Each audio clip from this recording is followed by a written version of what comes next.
Sir అయితే మీరు ప్రీవియస్‌గా వీడియోస్ కొన్ని చేశారు. పవన్ కళ్యాణ్ గారు ఫ్యాన్స్ కొన్ని కామెంట్స్ చేసినందుకు మీరు కౌంటర్ అటాక్స్ ఇచ్చారు. వాళ్ళు కూడా మాట్లాడడం జరిగింది.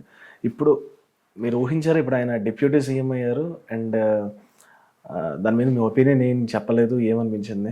చెప్పేదేముంది, డిప్యూటీ సీఎం అవ్వాలని నేను అంతకుముందు చెప్పాను.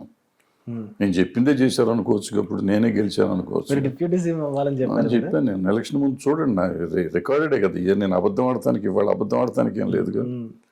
మీరు ఎలక్షన్ ముందు నా వీడియోలు చూడండి. నేను ఆ మాట అన్నాను లేదో చూసుకోండి. ఓకే. అంత కరెక్ట్‌గా ఎలా డిప్యూటీ సీఎం అని?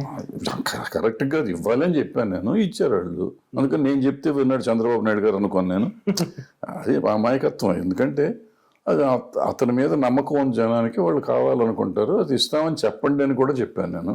వాళ్ళు చెప్పకుండా ఇచ్చారు, సంతోషం. ఓకే. ఓకే. ఓకే. ఓకే. అంటే మీకేమైనా లోలోపల న్యూస్ తెలిసి మీరు అన్నారు? అట్లేం కాదు. అంటే అప్పట్లో ఏంటంటే ప్రాబ్లం ఏంటంటే ఈ సామాజిక వర్గాలు ఇప్పుడు కమ్మ కాపు అంతా ఇప్పుడు వీళ్ళిద్దరు ఇప్పుడు కలిసి ఉండటం అనేది జరగలేదు. సో కాపుల్లో నమ్మకం కలగాలంటే ఆయనకి డిప్యూటీ సీఎం ఇస్తామంటే నమ్మకం కలుగుతుంది అనేది నా ఉద్దేశం. అందుకని నేను అనౌన్స్ చేస్తే బాగుంటుంది, మీరు కలవాలనుకోండి. లేదంటే విడిగా కంటెస్ట్ చేయండి అన్నాం. కలిసి చేస్తున్నప్పుడు ఆయన డిప్యూటీ సీఎం అనౌన్స్ చేస్తే పోయి వచ్చేది ఏంటి అన్నాం. ఇప్పుడు అల్టిమేట్గా ఇచ్చారు కదా, అది నేను చెప్పింది అంతే. దాని పెద్ద తెలివితేటలు రాకెట్ సైన్స్ దీంట్లో ఏం లేదు.